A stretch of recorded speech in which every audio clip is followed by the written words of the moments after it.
Welcome to maths with Mathes. நம்ம இன்னைக்கு 10th maths அளவியல் எடுத்துக்காட்டு 7.30 இருக்கிற கணக்கு பார்க்க போறோம்.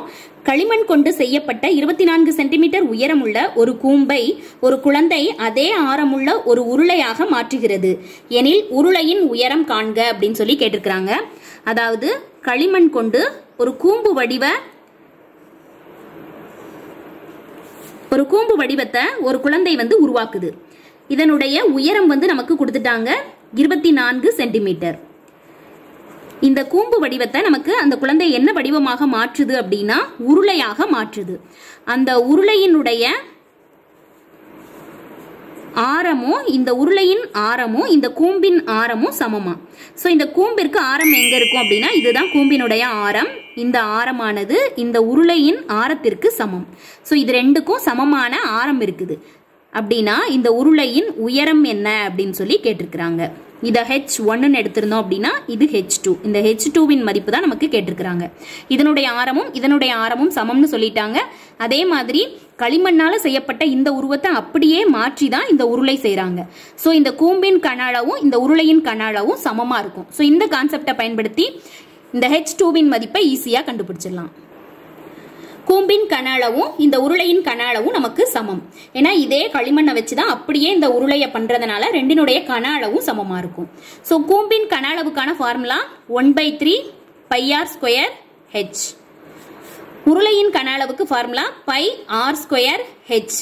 சோ இங்க கூம்புக்கு நம்ம H1 எடுத்திருந்தோம் உயரத்தை, உருளைக்கு H2 எடுத்திருந்தோம்.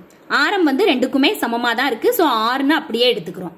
இப்போ நமக்கு சமமான உறுப்புகளை நம்ம கேன்சல் பண்ணிக்கலாம். பை நமக்கு கேன்சல் ஆயிடும், r² கேன்சல் ஆயிடும். சோ மீதி நமக்கு என்ன இருக்கும் அப்படின்னா H1/3 = H2 அப்படின்னு சொல்லி இருக்கும்.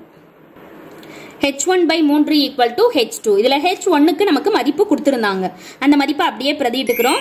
24/3 = H2. சோ இதை வகுக்கும் போது 8 3 24. சோ H2வின் மதிப்பு 8. மற்ற அளவுகள் சென்டிமீட்டர்ல இருக்கிறதுனால இதையும் சென்டிமீட்டர்ல எழுதிக்கிறோம். சோ நமக்கு கொடுக்கப்பட்ட உருளையின் உயரம் நமக்கு 8 சென்டிமீட்டர்னு சொல்லி கிடைச்சிருக்குது. சோ ஆன்சர் எடுத்து எழுதிக்கிறோம். உருளையின் உயரம் 8 சென்டிமீட்டர்னு சொல்லி ஆன்சர் எடுத்து எழுதிக்கிறோம். நமக்கு கணக்குல ஒரு குழந்தை களிமண்ணை கொண்டு ஒரு கூம்பு செய்து அந்த கூம்பை அப்படியே வடிவம் மாத்தி உருளையாக மாற்றுது. அந்த கூம்பு மற்றும் உருளை ரெண்டுக்கும் ஆரமானது சமம்னு சொல்லிட்டாங்க. கூம்பிற்கு உயரம் கொடுத்துட்டாங்க, உருளையின் உயரம் கேட்டிருக்கிறாங்க.